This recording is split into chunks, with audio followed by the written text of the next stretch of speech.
L'origine du panafricanisme. Dans les deux dernières vidéos, on avait parlé de l'origine du panafricanisme. Donc, sur la première partie, on avait parlé au début dans les années 60 et on a aussi parlé même à la deuxième partie du vidéo que le panafricanisme venait encore même plus loin et on a aussi exploré les challenges, les obstacles, les assassinations que le mouvement du panafricanisme a vécu.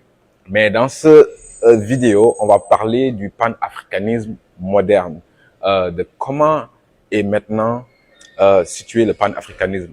Donc, on peut dire que malgré que avant, le panafricanisme était plus centralisé, il y avait un mouvement plus accentué comparé à maintenant. Le panafricanisme du monde moderne existe toujours. Donc, on est dans une nouvelle ère, dans une nouvelle forme de panafricanisme qui est différente de l'ancien panafricanisme qui était plus centralisé. Et cette nouvelle forme de panafricanisme affecte en général la conscience africaine, une conscience collective. Ça affecte aussi la culture africaine, que ça soit en Afrique ou en dehors de l'Afrique. Et ça affecte aussi les compétences, les capacités d'investissement chez les Africains et dans la communauté noire en général. Premièrement, il y a une plus grande conscience collective dans la diaspora et même en Afrique. Donc, il y a un plus grand désir chez les Africains d'avoir la prospérité, avoir une meilleure vie, de avancer dans leur vie quotidienne et tout. Comme par exemple, il y a quelque temps, j'avais eu l'opportunité d'organiser un événement avec un ami qui était centré sur la littérature financière et c'était visé à la communauté noire. Puis, quand on a organisé l'événement avec la banque de RBC, avec étonnement, beaucoup de gens de la communauté sont venus. Les gens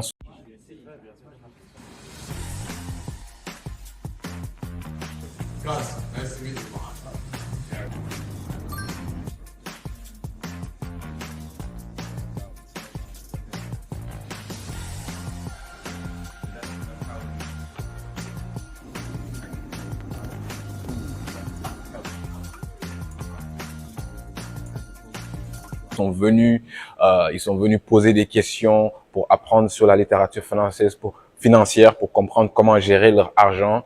Après la cérémonie, les gens ont gardé contact, posé plus de questions pour savoir comment fonctionne le système financier dans l'Amérique du Nord. Et ça montre qu'il y a une plus grande désir, il y a une certaine valeur à gérer nos situations financières ou améliorer nos situations financières. Une autre chose est qu'il y a une plus grande compétence, un plus grand savoir diversifié dans la communauté africaine de la diaspora. Comme il y a des gens, je vois des gens de plus en plus d'origine d'Afrique qui s'engagent à des compétences à des études supérieures, à des compétences qu'avant on n'entendait pas autant souvent. Comme par exemple, il y a des gens qui étudient ou qui travaillent dans l'ingénierie, dans la technologie. Je vois plus d'entrepreneurs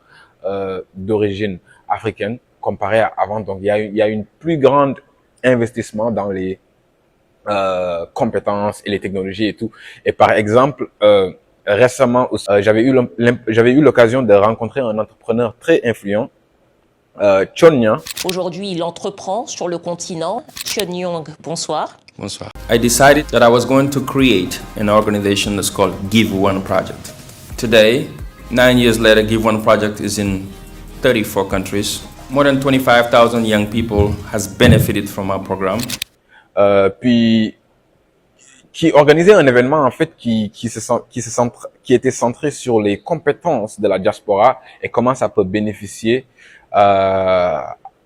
au continent de l'Afrique. Et j'ai eu l'opportunité de échanger avec lui et il a clairement souligné l'importance des compétences de la diaspora en Afrique et comment même lui ça l'a aidé à même lancer des projets d'agriculture, de technologie et tout cela. Un autre point qui montre qu'il y a une nouvelle forme de panafricanisme euh, qui grandit et c'est qu'il y a aussi une plus grande fierté, une plus grande expression de la culture africaine dans la diaspora.